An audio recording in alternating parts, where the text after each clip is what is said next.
الحمد لله نحمده ونستعينه ونؤمن به ونتوكل عليه ونعوذ بالله من شرور أنفسنا ومن سيئات أعمالنا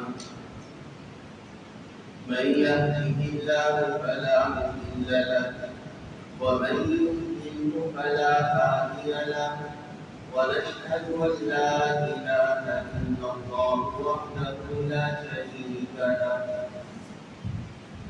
ونشهد أن سيدنا سندنا نبينا ومولانا محمدا عبده ورسوله أما بعد فأعوذ بالله من الشيطان الرجيم بسم الله الرحمن الرحيم الذين إن مكناهم في الأرض أقاموا الصلاة وآتوا الزكاة وعملوا بالمعروف ونهوا عن المنكر صدق الله العظيم وصدق رسوله النبي الكريم ونحن على ذلك لمن الشاكرين والحمد لله رب العالمين.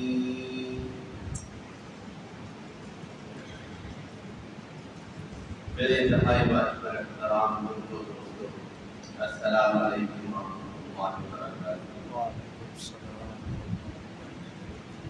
جیسا کہ آپ جانتے ہیں یہ اگست کا مہینہ ہے اور چند دنوں کے بعد 14 اگست آنے والی ہے جو ملک پاکستان کی آزادی کا دن ہے اور ہمیں تقریباً 9 صدی سے زیادہ کا عرصہ ہو جائے گا ملک کو آزاد کیے ہوئے. آج اسی موضوع پر چند باتیں عرض کرتی ہیں. یہ جو آزادی ہے اپنا ملک ہے اپنا وطن ہے یہ دو باتیں بہت بڑی نعمت. آزادی اور اپنا وطن یہ بہت بڑی نعمت ہے. فرعون نے بنی اسرائیل کو غلام بنا کر بڑا ظلم و ستم کیا.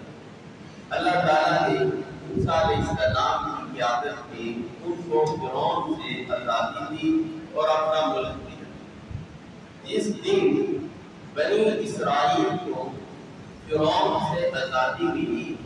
بنی اسرائیل اس دن میں خوشی میں روزہ رکھا کرتے ہیں. آپ صلی اللہ علیہ وسلم نے پوچھا تم اس دن روزہ کیوں رکھتے ہو؟ انہوں نے کہا یوم عظیم یہ ہمارے لیے بہت بڑا دن ہے. انجى الله موسى وقومه من فرعون وغرق فرعون وقومه. اللہ تعالیٰ نے موسیٰ علیہ السلام کو اس دن اور اس کی قوم کو فرعون سے نجات عطا کی اور فرعون کو غرق کر دیا. اس خوشی میں ہم لوگ روزہ رکھا کرتے ہیں. آپ صلی اللہ علیہ وسلم نے فرمایا اس خوشی میں تو ہمارا بھی زیادہ حق بنتا ہے ہم بھی روزہ رکھیں گے. اب ان سے دو باتیں پتہ چلی کہ آزادی کے دن خوشی منانا یہ جائز ہے اور کیسے منائی جائے؟ اللہ کا شکر ادا کر کے اللہ کے پسندیدہ عمل کے ذریعے سے. اللہ کا پسندیدہ عمل کیا ہے؟ روزہ رکھنا. آپ صلی اللہ علیہ وسلم پیر کے دن بڑی خوشی سے روزہ رکھتے فرمایا اس لیے کہ پیر میری پیدائش کا دن ہے اس لیے میں اس خوشی میں روزہ رکھتا ہوں. دیکھیں جب نعمت ملے تو اللہ کو راضی کرنے کے لیے اللہ کے لیے جو عمل اللہ کو بہت پسند ہے ان اعمال کی ادائیگی کے ساتھ اس نعمت کا شکر کرنا چاہیے. ان دو باتوں سے پتہ چلا کہ نعمت کا شکر کرنا چاہیے. کیسے کرنا چاہیے؟ اللہ کو راضی کرنا. یہ ملک آج 9 صدی سے زیادہ ہو گیا ہے اس ملک کو آزاد ہوئے اور ملک سے محبت، وطن سے محبت، یہ انسان کی فطرت ہے، خالی انسان کی ہی نہیں، حیوانات کی، حشرات کی، سب کی فطرت ہوتی ہے۔ جہاں وہ پیدا ہوتے ہیں اس جگہ سے اس کو محبت ہوتی ہے۔ جانور چڑھ کر سارا دن پھرتے رہتے ہیں لیکن روڈ پر اپنے گھر آتے ہیں، یہ گھر کی محبت ہے جو ان کو لوٹا کر آپ صلی اللہ علیہ وسلم اپنے وطن مکہ سے جب ہجرت پر مجبور ہو کے آپ کی آنکھوں سے آنسو جاری تھے، آپ اپنے وطن سے فرما رہے تھے کہ اے میرے وطن، اگر تیری قوم مجھے نہ نکالتی تو میں کبھی یہاں سے نہ نکلتا۔ پھر جب آپ صلی اللہ علیہ وسلم نے مدینہ کو وطن بنا لیا، اب مدینہ سے محبت زیادہ ہو گئی۔ چنانچہ رسول اللہ صلی اللہ علیہ وسلم جب جہاد سے واپس آتے، مدینے کی دور دیوار دور سے نظر آ رہی ہوتی، آپ اپنی سواریوں کو مزید تیز کرتے تھے وطن کی محبت کی وجہ سے۔ تو جب رسول اللہ صلی اللہ علیہ وسلم نے وطن سے محبت کی، معلوم یہ ہوا وطن سے محبت ایک فطرتی امر ہے، تبھی تو رسول اللہ صلی اللہ علیہ وسلم نے بھی وطن سے محبت کی۔ میرے بھائیوں، اس وطن کی قدر کرنی چاہیے، نہ شکری کے اور نہ قدری کے الفاظ کبھی زبان سے نہیں کہنے چاہیے۔ ہر ملک کے اندر مسائل ہوتے ہیں اور دوسری طرف انعامات بھی ہوتے ہیں، نعمتیں بھی ہوتی ہیں۔ نہ شکر یہ ہے کہ ہم اپنے وطن کی ناقدری کریں، اس وجہ سے کہ یہاں مجرم بہت بھیجی ہے، یہاں جینا حرام ہے، یا حکمران ایسے ہیں، یا عدل و انصاف نہیں ہے، بہت کچھ نہیں ہے، اور بہت کچھ اللہ نے اس ملک کو عطا بھی کیا ہوا ہے۔ آج یہ ملک پاکستان کوئی دنیا کے اندر اسلامی مملکتوں کا سب سے بڑا سربراہ بنا ہوا ہے، کس وجہ سے بنا ہوا ہے؟ یہ بھی ایک بہت بڑی نعمت ہے، اور اللہ نے اس ملک کو فوج بھی عطا کی ہے، اس ملک کو ہر قسم کی نعمتیں بھی عطا کی ہے۔ ہم جس طرح چاہتے اپنے دین پر عمل کرنے میں ہم مکمل آزاد ہیں۔ یہ تھوڑی بڑی نعمت ہے، یہ تھوڑی بڑی نعمت ہے۔ آپ حق کی بات ممبر و محراب سے سن سکتے ہیں، آپ دنیا کے ممالک میں چلے گئے، وہاں کے علماء حق نہیں بیان کر سکتے، ان کی تقریر کی مانیٹرنگ ہوتی ہے، جیسے ہی انہوں نے کوئی کلمہ لکھے ہوئی عبادت کے خلاف کہہ دیا، اپنی طرف سے کہہ دیا، فوراً اس کو جیلوں کی سلاخوں میں ڈال دیا جاتا ہے۔ تو یہ تھوڑی بڑی نعمت ہے، آپ علماء کرام سے کلمہ حق سنتے ہیں، کلمہ حق کہہ سکتے ہیں، آپ نماز پڑھ سکتے ہیں، زکات دے سکتے ہیں، امر بالمعروف کر سکتے ہیں، آپ دین کے کاموں میں مکمل آزاد ہیں۔ اور پھر الزام پاکستان کو دیتے ہیں کہ پاکستان ایسا ہے، یاد رکھے مملکتیں خراب نہیں ہوتی، لوگ خراب ہوتے ہیں۔ یہ پاکستان کا وجود میرے اور آپ کے ذریعے سے پہچانا جاتا ہے۔ ہم جب بھی خراب ہوں گے، میں اور آپ خراب ہوں گے، ملک بدنام ہوگا۔ ہم جب بھی ہو، میں اور آپ ٹھیک ہو جائے، یہ ملک ٹھیک ہو جائے گا۔ لہذا ملک کی اور وطن کی ناقدری نہیں کرنی چاہیے، جیسا کیسا بھی ہے اس پر اول تو اللہ کا شکر ادا کرنا چاہیے، اور اس ملک کے وجود کا جو سب سے بڑے احکامات ہیں ان کی ہم سب کو پابندی کرنی چاہیے۔ اللہ تعالیٰ نے آزاد مملکت کی چند امور کو بیان کیا ہے کہ ملک کے ایک آزاد اسلامی ممالک کے کیا احکامات ہیں، بس ہم سب کو ان احکامات کو لازم پکڑ لینا چاہیے۔ انشاءاللہ تعالیٰ اگر پاکستان کا ہر فرد قرآن کے ان 4 اصولوں پر عمل کر لے، ہم یقین سے کہہ سکتے ہیں انشاءاللہ تعالی اس ملک کا جو مقصد ہے وہ پورا ہو جائے گا، اور جتنی برائیاں ہیں اس ملک سے ختم ہو سکتی ہے اگر ہم اللہ کے بتائے ہوئے 4 اصولوں پر عمل کرتے ہیں۔ اس موقع پر، جب اس آزادی کے موقع پر ہم سب کو ان 4 اصولوں کا تہیہ کر لینا چاہیے۔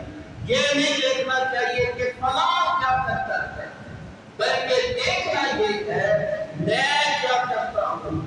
ہمارا سب سے بڑا مسئلہ یہ ہے، ہم چاہتے ہیں فلاں ٹھیک ہو جائے، فلاں حکومت ٹھیک ہو جائے، فلاں ایم پی ٹھیک ہو جائے، فلاں جج ٹھیک ہو جائے۔ ہم دوسروں کو ٹھیک کرنا چاہتے ہیں، خود نہیں ٹھیک ہونا چاہتے۔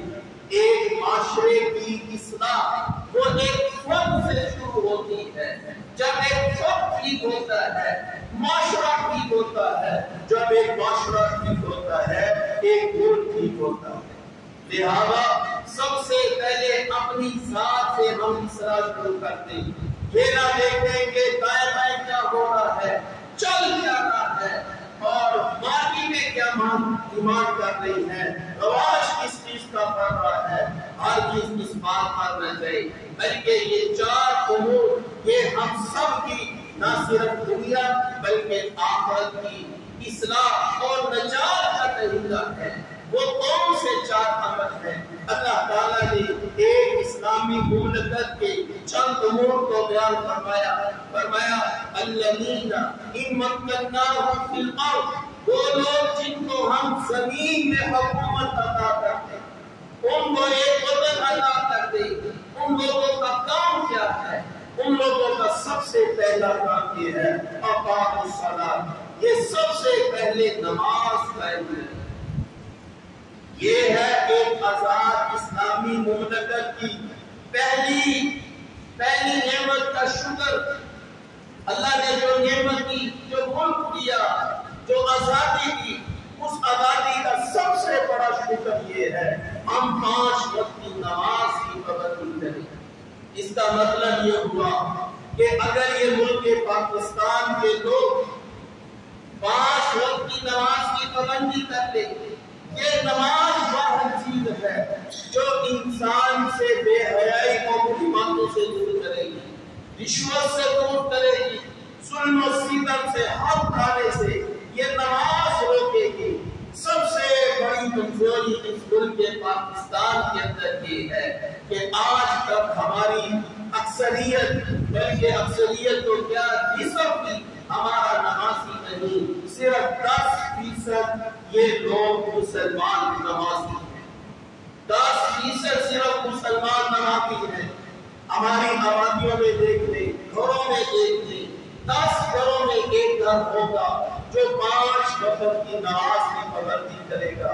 اگر یہ لوگ 5 وقت کی نماز کی سب پابندی کر لیں، آدھا ملک بھی کر لے، میں یقین سے کہہ سکتا ہوں یہ برائیاں، یہ ظلم و ستم ہمارے اندر سے نکل سکتی ہے۔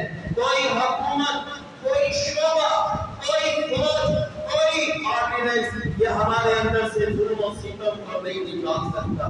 ہم لوگوں نے شعبوں کے اوپر شعبے بنا دیے، ہم نے پولیس کا شعبہ بنا دیا، پولیس کے اوپر ایک اور شعبہ بنا دیا، پھر اس کے اوپر ایک اور احتساب کا شعبہ بنا دیا۔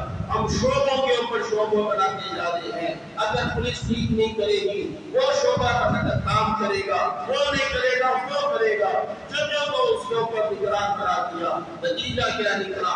صفر نکلا، اس لیے کہ ہر شعبہ ہی کرپٹ نکلا۔ اب اس کرپشن کو دور کرنے کا جو اللہ نے ایک نسخہ فرمایا ہے، ان الصلاۃ تنہی عن الفحشاء والمنکر، نماز کی ایک ایسی چیز ہے جو تمہارے اندر سے بے حیائی اور بری باتوں کو نکالے گی۔ لہذا ہماری قوم کا سب سے بڑا المیہ پہلا یہ ہے کہ وہ نماز نہیں پڑھتی۔ آج سے اگر ہم لوگ نماز کی پابندی کریں، ہمارا دین بھی بنے گا، ہماری معاشرت بھی بنے گی، ہماری آخرت بھی بنے گی۔ سب کچھ نماز کی کامیابیاں، سب کچھ نماز کے اندر ہے۔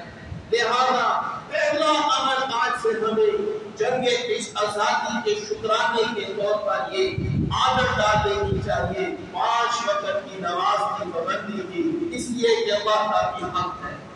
دوسرا، اللہ تعالیٰ نے جو اس آزاد ملک کے بنیادوں میں سے ایک بنیاد ذکر کی وہ یہ ہے وآتوا الزکوٰۃ، کہ جن لوگوں کو ہم زمین پر حکمرانی دے، مملکت دے، اسلامی ریاست دے، وہ نماز قائم کریں گے اور وہ سارے لوگ زکوٰۃ کی ادائیگی کریں گے۔ میرے بھائیوں، اس وقت سب سے بڑا مسئلہ معیشت کا عداوت ہے۔ امیر بھی پریشان ہے، غریب بھی پریشان ہے۔ ہر آدمی اپنی معیشت کو بنانے کے فکر میں کاروبار کے لیے نئے سے نئے انداز اور مال بڑھانے کے لیے نئے سے نئے طریقے ڈھونڈ رہا ہے، اور ان سارے طریقوں میں سب سے زیادہ اتھینٹک اور قرآن و سنت میں سب سے زیادہ غور جس بات کے اوپر کیا گیا ہے وہ ہے اللہ کی راہ میں خرچ کرنا۔ جو آدمی اللہ کی راہ میں خرچ کرتا ہے، خرچ کرنے والے کو اللہ اور زیادہ دیتا ہے، اور جن کی اوپر خرچ کیا جا رہا ہے وہ لوگ بھی برائیوں سے بچ جاتے ہیں، چوریوں سے بچ جاتے ہیں، اور رشوتوں سے، ظلم و ستم سے بچ جاتے ہیں، اس لیے کہ ان کو مال ملتا ہے۔ اللہ نے یہ معاشرے کو ایک ایسے نظام کے ساتھ جوڑ رکھا ہے، مال والے مال خرچ کریں گے اور لینے والے اس کا استعمال کریں گے، یقیناً گناہوں میں کمی واقع ہوگی۔ اور آج یہ جتنا لڑائی اور جتنے تھانے اور کچہریاں آباد ہیں یہ کس وجہ سے ہے؟ یہ ان میں 90% صرف مال ہے، مال کی وجہ سے لڑائیاں ہیں، قتل و غارت گری ہے، یہ سب مال کی وجہ سے ہے۔ جب مال کو آدمی اللہ کی راہ میں خرچ کرتا ہے، دینے والے کو اللہ اور زیادہ دیتا ہے، اور لینے والے کو اللہ تعالیٰ گناہوں سے بچاتا ہے۔ یہ اللہ نے معاشرے کو اس طرح بیلنس قرار دیا ہے۔ آج زکوٰۃ کتنے لوگ دے رہے ہیں؟ یقین جانے صرف بڑی مشکل سے 15 یا 20%، بڑی ہم مشکل سے کہیں، اور 100 میں سے کتنے لوگ ہیں جو پورا زکوٰۃ کا حساب کر کے ہر سال زکوٰۃ کی ادائیگی کرتے ہیں، اور 85% لوگ وہ ہیں یا تو زکوٰۃ نہیں دیتے یا دیتے ہیں تو چند 1000 دے دیا اور سمجھتے ہیں ہم فارغ ہو گئے ہیں، حالانکہ کیسے فارغ ہوں گے؟ ان کے اوپر لاکھوں روپے زکوٰۃ بنتی ہے، وہ چند ہزار دے کر سمجھتے ہیں کہ ہم نے زکوٰۃ ادا کر دی ہے۔ یہ بھی اللہ کے ہاں مجرم ہے، اور جو نہیں دیتے وہ بھی مجرم ہے۔ اور زکوٰۃ کی ادائیگی سے اگر ہم تمہارا جو صاحب استطاعت ہے اگر سارے کے سارے زکوٰۃ ادا کرے، یقین جانے کسی خاندان کا آدمی غریب نہ رہے، پریشان نہ رہے، وہ چوری نہ کرے، وہ ظلم و ستم نہ کرے، اس لیے کہ اس کے خاندان میں لوگ اس کو سپورٹ کرتے ہیں۔ یہ سب سے بڑا المیہ ہے۔ تو زکوٰۃ کی ادائیگی سے ملک کا نظام بہتر ہوگا، اور وہ روپیہ معاشرے کے اندر آئے گا، پیسہ سرکولیٹ کرے گا، نتیجہ یہ ہوگا ہر شخص کو فائدہ ملے گا، ہر شخص کو فائدہ ملے گا، اس کی معیشت مضبوط ہوگی۔ یہ زکوٰۃ روکنے کی وجہ سے ہی یہ ساری معیشت کے مسائل پیدا ہوگی۔ تو اللہ تعالیٰ نے 2 باتیں ارشاد فرما دی، اگر تمہیں حکومت ملے تو نماز کی ادائیگی کرو، زکوٰۃ کی ادائیگی کرو، اور تیسری بات فرمائی امروا بالمعروف، اور چوتھی بات فرمائی ونہوا عن المنکر۔ یہ 4 باتیں ہیں۔ امر بالمعروف کرو، امر بالمعروف جب ہوگا لوگ نمازی بنیں گے، امر بالمعروف ہوگا لوگ زکوٰۃ دیں گے، امر بالمعروف ہوگا تو دین کی ساری باتیں لوگوں کے وجود کے اندر آئیں گی، اور جب نہیں عن المنکر ہر شخص کرے گا تو گناہوں سے بچا جائے گا، ظلم و ستم سے بچا جائے گا۔ یہ 4 باتیں غور کریں، یہ ہمارے ملک کی احتیاط ہونی چاہیے تھی۔ اللہ نے ان 4 باتوں میں معاشرے کی ساری خوبصورتیوں کو، معاشرے کو ساری خوبصورتیوں کو جمع کر دیا ہے۔ جب تک یہ 4 باتیں ہمارے ملک میں نہیں ہوں گی، ہم کبھی بھی نجات نہیں پائیں گے اور کبھی بھی ترقی کی منزلیں طے نہیں کر سکیں گے۔ یاد رکھیں، مسلمانوں کی ترقی کی منزلیں اور ہیں، کافروں کی ملکوں کی ترقی کی منزلیں اور ہیں۔ مسلمان اللہ کو راضی کر کے ترقی پاتا ہے، کافر دنیا حاصل کر کے اللہ کی نافرمانی کرتے ہوئے وہ جہنم میں جاتا ہے۔ کافروں کی ترقی تو اللہ کے ہاں یہ ہے جو ان میں آخرت کا عذاب چکھنا ہے۔ اللہ ان کو دنیا کی رحمتیں دے دیتا ہے۔ انہوں نے جو چیریٹی فنڈ کیے، اللہ نے ان کو اور بار دے دیا۔ انہوں نے کسی کے ساتھ ایک سلوک کیا، اللہ نے ان کو اور خوشحالی عطا کر دی۔ ان کی ترقی یہ ہے، اللہ ان کو اس طریقے سے اللہ ان کی پکڑ کرے گا۔ چنانچہ اللہ تعالیٰ نے خود ارشاد فرمایا ہے، فَلَمَّا نَسُوا مَا ذُكِّرُوا بِهِ، جب وہ ہماری نصیحت سے بے بہرا ہو گئے، انہوں نے ہمیں کھول دیا تو ہم نے کیا کیا؟ فَتَحْنَا عَلَيْهِمْ أَبْوَابَ كُلِّ شَيْءٍ، ہم نے ہر چیز کے دروازے ان پر کھول دیے، ترقی ان کو دے دی اور سب کچھ ان کے طرف کر دیا ہے۔ حَتَّى إِذَا فَرِحُوا أَخَذْنَاهُمْ بَغْتَةً، یہاں تک کہ جب وہ قوم پکڑ کے طاقت میں آ کے ملکوں پر ظلم و ستم شروع کر دیا، وَأَخَذْنَاهُمْ بَغْتَةً، پھر ہم ان کی اچانک پکڑ کرتے تھے۔ یہ مال و دولت ان کو مل جانا، یہ بظاہر ان کو ترقی مل جانا، یہ ایک دھوکہ ہے۔ یہ ایسے ہی ہے جیسا کہ ہم چوہے کو پھڑکی میں ڈالنے کے لیے دیسی گھی کی روٹی کا ٹکڑا ڈال دیتے ہیں۔ اب یہ چوہے کا اکرام نہیں ہے، یہ اس کی موت کا پیغام ہے کہ تم یہ موت کو تھوڑی سی مار لو اور یہ دیسی گھی کھا لو، پھر تمہارا نتیجہ کیا ہوگا؟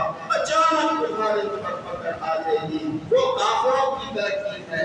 ہم کافروں کی ترقی کو دیکھ کر کبھی ہم ترقی نہیں پا سکتے، اس لیے کہ ان کے ہاں سود ہے، ان کے ہاں بے حیائی ہے، ان کے ہاں ہوس پرستی ہے، مال و دولت کی ہوس پرستی ہے۔ ہم ان کو کبھی نمونہ نہیں بنا سکتے۔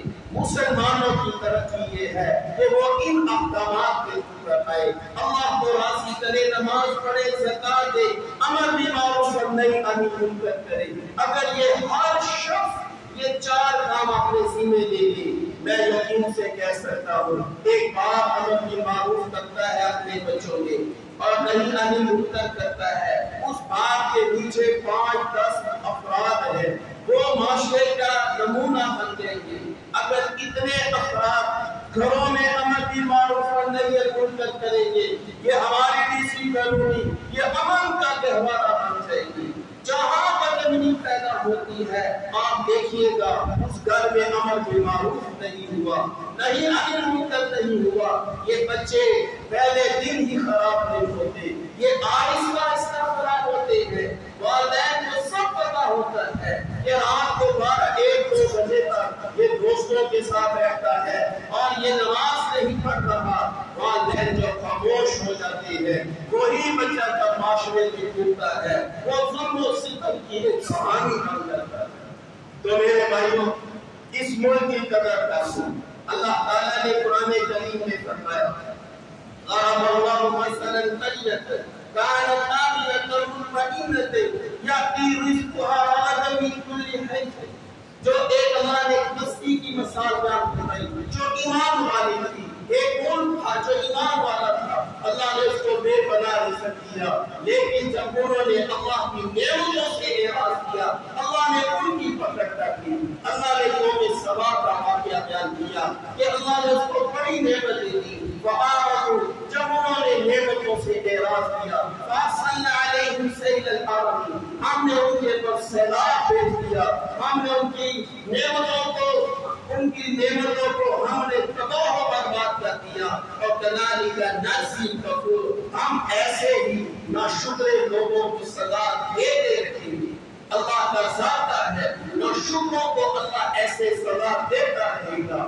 اگر آج بھی ہم لوگوں نے اپنی فکر نہ کی، ایک فرد کی اصلاح سے معاشرے کی اصلاح ہوتی ہے، آج بھی اگر ہم نے اپنی ہی فکر نہ کی تو ملک پاکستان ہمارے ہاتھ سے نکل جائے گا۔ اور میرے بھائیوں، ایک بات اور چھوٹی سی عرض کرنا چاہتا ہوں، وقت ختم ہو گیا ہے۔ نمبر 1 یہ آپس کے اختلاف کو ختم کر دو۔ سب سے پہلے یہ جتنے اسلامی ممالک کو ہلاک کیا گیا، عراق اٹھنے لگا، اسرائیل نے اس کو تباہ کروا دیا، لیبیا، شام اٹھنے لگے، ان کے اوپر تباہ ہوا، ان ملکوں کو تباہ کر دیا گیا۔ کیسے تباہ کیا گیا؟ عوام کو حکومت کے خلاف کیا گیا، عوام کو فوج کے خلاف کیا گیا۔ یہ جو اختلافات ہے آپس کا، یہ بنیاد بنے گی، غیر کبھی بھی اس ملک میں آ کر تباہی نہیں بچا سکتا۔ یہ ہم لوگوں نے کرنا ہے، ہم لوگوں نے ہی فوج کے خلاف بولنا ہے، ہم لوگوں نے ہی شیعہ سنی کا مسئلہ کھڑا کرنا ہے، ہم لوگوں نے ہی مذہبی اختلافات کو اٹھانا ہے۔ دشمن نے اس سے پیدا اٹھا کر اس ملک کو تباہ کرنا ہے۔ اس ملک کو چاہتے ہو آپس کا اختلاف ختم کر دو، کوئی بھی دور سے دھویا ہوا نہیں ہے۔ جب بھی کسی کی طرف ایک انگلی کرتے ہو، 4 انگلیاں تمہاری اپنی طرف رہتی ہیں۔ اپنے گناہوں کے اوپر، اپنے اعمال پر غور کرو گے تو دوسرا کبھی برا نظر نہیں آئے گا۔ وآخر دعوانا الحمدللہ۔